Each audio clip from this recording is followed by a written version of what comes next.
Film की शुरुआत में हमें एक लड़की दिखाई देती है जो एक अंधेरे कमरे में अकेली बैठकर रो रही होती है। तभी वहां हरेंद्र नाम का एक आदमी आता है। वह उसे नए कपड़े देता है और जबरदस्ती उन्हें पहनने के लिए कहता है। वह कहता है, तुम्हारी शादी तय हो चुकी है, जल्दी से ये कपड़े पहनकर बाहर आ जाओ। इस लड़की का नाम सेनोवारी था। सेनोवारी हरेंद्र के पैरों में गिरकर रोने लगती है। वह कहती है, मुझे यहाँ से जाने दो, अगर कोई और काम कराओगे तो मैं वह भी कर दूंगी, लेकिन प्लीज मुझे ये शादी मत करवाओ। यहाँ से हमें पता चलता है कि सेनोवारी अपने घर में नहीं रहती, उसे उसके घर वालों ने निकाल दिया था। इसी का फायदा उठाकर हरेंद्र ने उसे कमरे में बंद करके रखा हुआ है। तब सेनोवारी डरते हुए कहती है, अगर उन्होंने मुझे पहचान लिया तो क्या होगा। हरेंद्र उससे कहता है, तुम बस चुप रहना, ज्यादा बातें मत करो, चुपचाप अपने कपड़े बदल लो। इसके बाद जब सेनोवारी कपड़े बदलने लगती है तो हरेंद्र वहीं बैठकर उसे देखने लगता है। वह कहता है, इन कपड़ों में तुम बहुत सुंदर लग रही हो, तुम्हें देखकर तो मैं खुद पर काबू ही नहीं रख पा रहा। कुछ देर बाद वहाँ बरण नाम का एक आदमी अपने चाचा भैरव को साथ लेकर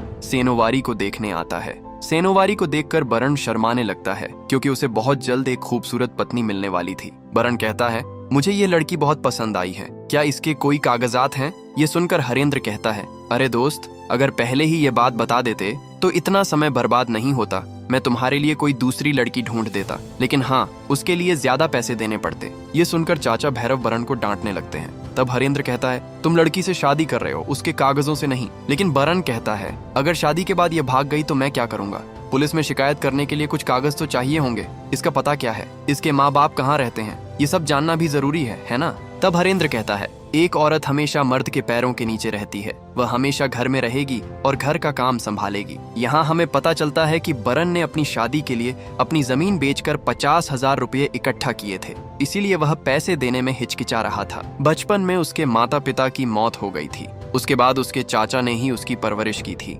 इसलिए वह अपने चाचा की बात मानकर उस आदमी को 50,000 रुपये देने के लिए तैयार हो जाता है। इसके बाद हरेंद्र एक पंडित को बुलाता है। फिर सेनोवारी और बरण की शादी हो जाती है। शादी के बाद सेनोवारी अपने ससुराल जाने के लिए निकल पड़ती है। तभी हमें पता चलता है कि बरण और उसके चाचा बहुत दूर से यहाँ आए थे।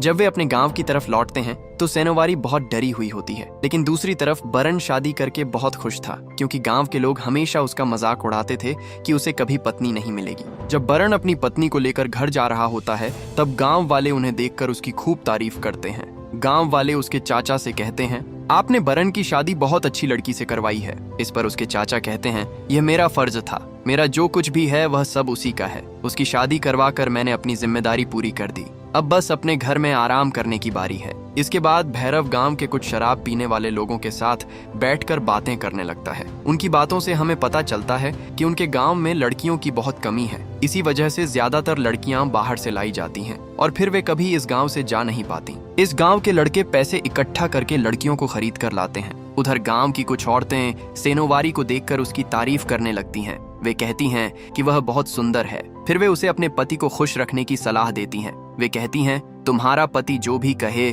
उसकी हर बात मान लेना। उधर बरण शराब नहीं पीता क्योंकि वह इस रात का कई सालों से इंतजार कर रहा था, इसलिए वह शराब से दूर रहता है। वह सोचता है कि अगर आज की रात ज्यादा नशे में हो गया तो उसकी बरसों की चाह अधूरी रह जाएगी। गांव की औरतों के जाने के बाद बरण अपनी पत्नी के पास आता है। वह सेनोवारी के साथ करीब आने की कोशिश करता है, लेकिन सेनोवारी उसे रोक देती है। वह कहती है, पहले मुझसे थोड़ी देर बात तो कीजिए। बरण कहता है, बातें करने के लिए पूरी जिंदगी पड़ी है, मैं इस दिन का सालों से इंतजार कर रहा हूँ, अब मुझसे और इंतजार नहीं होता। इसके बाद जब वह जबरदस्ती उसके करीब आने की कोशिश करता है तभी उसे पता चलता है कि सेनोवारी एक सामान्य औरत नहीं है, बल्कि वह अर्ध पुरुष है। ये सच पता चलते ही बरण तुरंत अपने चाचा के पास जाता है और पूरी बात बता देता है। वह कहता है, हरेंद्र ने हमें धोखा दिया है, उसने मेरी शादी एक अर्ध पुरुष से करवा दी। उसका चाचा पूछता है, क्या तुमने ठीक से देखा? क्या वह सच में औरत नहीं है? इसके बाद भैरव और बरण दोनों सेनोवारी के पास जाते हैं और उसे बुरी तरह पीटने लगते हैं। वे कहते हैं, तुमने हमारी जिंदगी बर्बाद कर दी। सेनोवारी रोते हुए कहती है, मैंने तुम्हें धोखा नहीं दिया, मैं भी बहुत मजबूर हूँ। हरेंद्र ने मेरे भाई को जान से मारने की धमकी दी थी, इसलिए मैं इस शादी के लिए चुप रही। वह आगे कहती है, इस मामले का हल बहुत आसान है, तुम दोनों थाने चले जाओ, तुम्हें अपने पैसे वापस मिल जाएंगे और मुझे भी आजादी मिल जाएगी। सेनोवारी की बात सुनकर दोनों उसकी बात मान लेते हैं। अगली सुबह भैरव और बरण हरेंद्र के खिलाफ शिकायत दर्ज कराने के लिए थाने जाने निकल पड़ते हैं। तभी रास्ते में एक आदमी उनसे मिलता है। वह पूछता है, इतनी सुबह सुबह कहाँ जा रहे हो? नई दुल्हन को घर पर छोड़कर। फिर वह गांव वालों की बातें बताने लगता है। वह कहता है, पूरा गांव तुम्हारी तारीफ कर रहा है। सब लोग कह रहे हैं कि चाचा ने बरन के लिए कितनी सुंदर लड़की ढूंढी है। आगे चलते हुए भैरव बरन से कहता है, देखा गांव वाले हमारी कितनी तारीफ कर रहे हैं। अगर उन्हें उस अर्ध पुरुष के बारे में पता चल गया तो हमारी पूरे गांव में बेइज्जती हो जाएगी। जो लोग आज हमारी तारीफ कर रहे हैं वही कल हमारी बुराई करेंगे। वह आगे कहता है, थाने जाओगे तो पुलिस को भी पैसे देने पड़ेंगे। क्या तुम्हारे पास इतने पैसे हैं? और हो सकता है तब तक सेनोवारी घर से भाग भी गई हो। ये सोचकर बरन और उसका चाचा वापस घर लौटने का फैसला कर लेते हैं।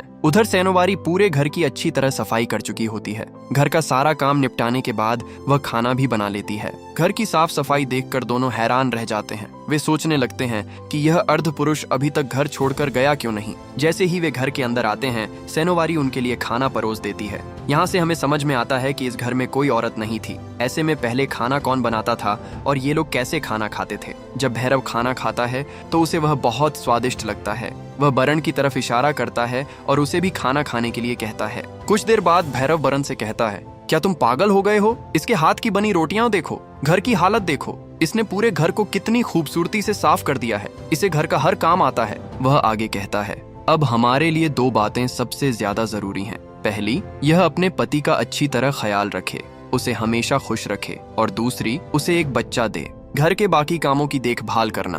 पहली बात पूरी न भी हो तो दूसरी बात तो हो ही सकती है। उसी के जरिए हम अपना दूसरा मकसद पूरा करेंगे और बाद में अपने पैसे भी वापस ले लेंगे। सही समय आने पर हम उसे उसके घर छोड़ देंगे। यह सुनकर बरन कहता है, अगर गांव वालों को इस बारे में पता चल गया तो? तब उसका चाचा कहता है, उन्हें कुछ भी पता नहीं चलेगा। क्या वे आकर इसकी जांच करेंगे? इसके बाद बरन सेनोवारी के पास आता है और उससे अपने हाथ पर मरहम लगाने के लिए कहता है। मरहम लगाते लगाते दोनों बातें करने लगते हैं। सेनोवारी कहती है, मुझे सिर्फ घर का काम करना आता है। मेरी माँ ने मुझे कभी घर से बाहर नहीं निकलने दिया। तब बरन कहता है, हमें तो लगा था कि तुम अब तक यहाँ से भाग चुकी होगी। सेनोवारी मुस्कुराकर कहती है, मैं कहाँ जाऊंगी, अब से यही मेरा घर है और यही मेरी जगह है। इसके बाद कुछ दिन और बीत जाते हैं। जब भी सेनोवारी कुएं से पानी भरने जाती, उस समय गांव की दूसरी औरतें वहां नहीं होती, और अगर कोई औरत उससे बात करने आती भी तो कोई न कोई बहाना बनाकर वहां से चली जाती। यानी सब उससे दूरी बनाकर रखते थे। हर रात सेनोवारी भैरव के पैर दबाती थी। इससे हमें पता चलता है कि भैरव और बरन उससे घर का हर काम करवाते थे। इसके बाद वह बरन के पास उसके पैर दबाने जाती है। तब बरन कहता है, अभी इसकी जरूरत नहीं है, जब मैं बूढ़ा हो जाऊंगा तब मेरी सेवा करना। ये सुनकर सेनोवारी पूछती है, क्या तब तक तुम मुझे अपने घर में रहने दोगे?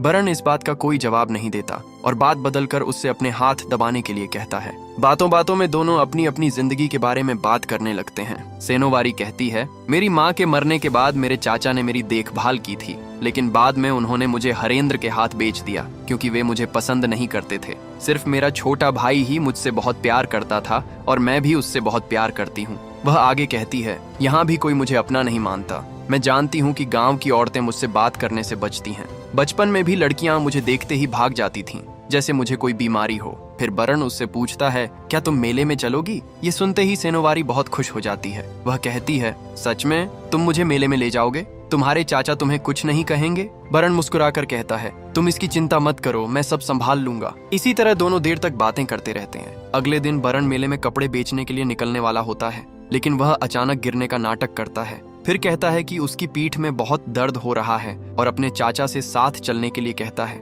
ये सुनकर उसका चाचा खुद ही कहता है, अपने साथ सेनोवारी को ले जाओ, वह तुम्हारी मदद कर देगी। असल में सेनोवारी भी यही चाहती थी। इसके बाद दोनों साथ में मेले के लिए निकल पड़ते हैं। मेले में सेनोवारी बरन के काम में खूब मदद करती है। वह कपड़ों को इस तरह सजाती है कि लोगों का ध्यान उनकी तरफ खींचने लगता है। यहाँ से हमें पता चलता है कि सेनोवारी बहुत समझदार और होशियार थी। तभी एक विदेशी लड़की वहाँ कपड़े खरीदने आती है। धीरे धीरे उनके सारे कपड़े बिक जाते हैं। इसके बाद दोनों वापस अपने गांव की ओर चल पड़ते हैं। रास्ते में वे कुछ लोगों को नाचते हुए देखते हैं। दोनों वहीं रुककर उनका नाच देखने लगते हैं। बरन का ऐसा अपनापन और ख्याल देखकर सेनोवारी उसके प्यार में पड़ने लगती है। वह धीरे से अपना सिर बरन के कंधे पर रख देती है। बरन आज की पूरी कमाई का श्रेय सेनोवारी को देता है। कुछ देर बाद दोनों घर लौट आते हैं। घर पहुंचते ही बरन अपने चाचा को खुशखबरी देता है कि सारे कपड़े बिक गए हैं और उसने 3000 रुपए कमाए हैं। इसके बाद वह सारी कमाई अपने चाचा के हाथ में दे देता है। इतने पैसे देखकर उसका चाचा बहुत खुश हो जाता है। वह बरन की तारीफ करते हुए कहता है,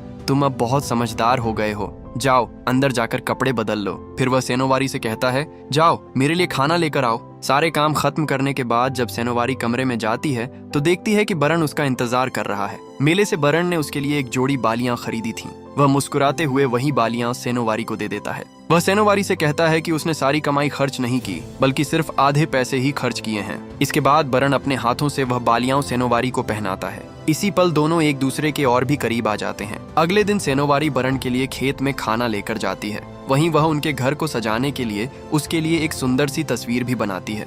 उधर भैरव जब गांव वालों के साथ बैठा होता है तो वे उससे पूछते हैं, खुशखबरी कब सुनाओगे? शादी को 8 महीने हो चुके हैं, पूरे गांव में मिठाई कब बांटोगे? ये बात सुनकर भैरव सोच में पड़ जाता है। घर लौटकर वह बरन से कहता है, 4 दिन बाद तुम वैद्य के पास जाकर यह प्रमाण पत्र ले आना कि सेनोवारी एक औरत है, तभी गांव वालों का मुंह बंद होगा। इसी बात को लेकर चाचा और भतीजे के बीच बहस हो जाती है। गांव वाले सोचने लगते हैं कि शायद बरन में ही कोई कमी है। गुस्से में बरन कहता है, ये सब आपकी वजह से हुआ है। मेरी जमीन चली गई, मेरे पैसे चले गए और पत्नी की जगह मुझे एक अर्ध पुरुष मिला। दूर खड़ी सेनोवारी यह सब सुन लेती है। ये सुनकर उसका दिल टूट जाता है और वह पूरी रात रोती रहती है। बाद में बरन उसके पास आता है और उससे माफी मांगता है। वह कहता है, मैं तुम्हें दुख नहीं देना चाहता था, मैं तो सिर्फ अपने चाचा से बात कर रहा था। सेनोवारी कहती है, मुझे माफ कर दीजिए, मैं आपको कभी संतान नहीं दे सकती, हम अभिशप्त हैं। बरन कहता है, मैं अपने चाचा के सामने कुछ भी नहीं कह सकता क्योंकि मेरे पास अपना कुछ भी नहीं है। तब सेनोवारी उससे कहती है, चलो बरन, हम यहाँ से बहुत दूर चले चलते हैं और अपनी नई जिंदगी शुरू करते हैं। बरन जवाब देता है, मैं तुम्हारी तरह बहादुर नहीं हूँ, मैं कभी ऐसा नहीं कर पाऊंगा। फिर वह अपने बचपन की बात बताता है। वह कहता है, जब मैं छोटा था तब मेरी माँ ने एक बेटी को जन्म दिया था, लेकिन जन्म लेते ही वह बहुत भूखी और प्यास लगी होने की वजह से मर गई। मेरे चाचा ने मुझे बेटी समझकर मेरी माँ के पास भी नहीं जाने दिया, फिर भी मैं कुछ नहीं कर पाया। उस समय मेरे पिता भी बहुत बीमार रहते थे, वे हमेशा बेहोशी की हालत में बिस्तर पर पड़े रहते थे। मैं बड़ा होकर भी कुछ नहीं कर सका। बात खत्म होने के बाद दोनों एक बार फिर एक दूसरे के करीब आ जाते हैं। उसी समय अचानक भैरव की नींद खुल जाती है। उसे बरन के कमरे से कुछ आवाजें सुनाई देती हैं। वह चुपचाप बरन के कमरे तक जाता है और वहां का नजारा देखकर हैरान रह जाता है। अगले दिन बरन वैद्य के पास चला जाता है। लौटते लौटते उसे थोड़ी देर हो जाती है। इधर जैसे ही सेनोवारी घर के अंदर जाती है, भैरव उसके पास पहुंच जाता है। वह कहता है, मैं भी तुम्हारा चाचा ही हूँ, मेरी भी अच्छी तरह सेवा करो। मैंने कल रात तुम दोनों को सब कुछ करते हुए देख लिया था।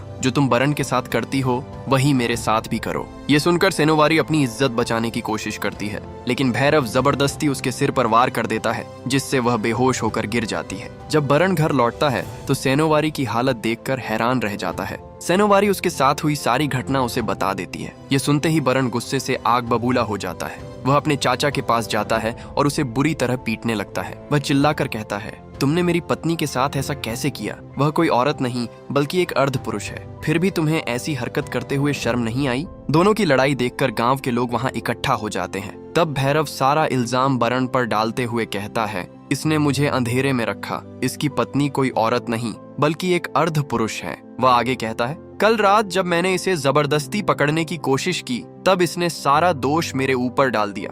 अगर तुम्हें यकीन नहीं है तो इसे अच्छी तरह देखकर खुद सच जान लो। बेचारी सेनोवारी के पास अब कोई रास्ता नहीं बचता, इसलिए वह गांव वालों के सामने पूरी सच्चाई बता देती है। बरन भी सबके सामने कह देता है, हाँ सेनोवारी कोई औरत नहीं है। अगले दिन पंचायत के सामने भैरव कहता है, मैंने अपनी जमीन बेचकर इसकी शादी करवाई थी। शादी की पहली ही रात बरन को पता चल जाता है कि उसकी पत्नी एक अर्ध पुरुष है, लेकिन इसके बावजूद उसने ये बात मुझसे छिपा कर रखी। इतना ही नहीं, कल रात इसने मुझ पर हाथ भी उठाया। इस तरह भैरव सारा दोष बरन और सेनोवारी के सिर पर डाल देता है। वह सबको यही यकीन दिलाने की कोशिश करता है कि इन दोनों ने उसकी मासूमियत का फायदा उठाकर उसे धोखा दिया है। बाद में भैरव धीरे से सेनोवारी के कान में कहता है, अगर तुमने कल रात मुझे खुश कर दिया होता तो आज किसी को भी इस बात का पता नहीं चलता। तुमने खुद अपने पैरों पर कुल्हाड़ी मारी है। फिर वह बरन के पास जाकर कहता है, उस हिजड़े के साथ रहोगे तो पूरी जिंदगी अभिशाप बन जाएगी। मैं अभी उसे इस घर से निकाल देता हूँ। उधर गांव की औरतें और मर्द बरन और सेनोवारी के रिश्ते को समझ नहीं पाते।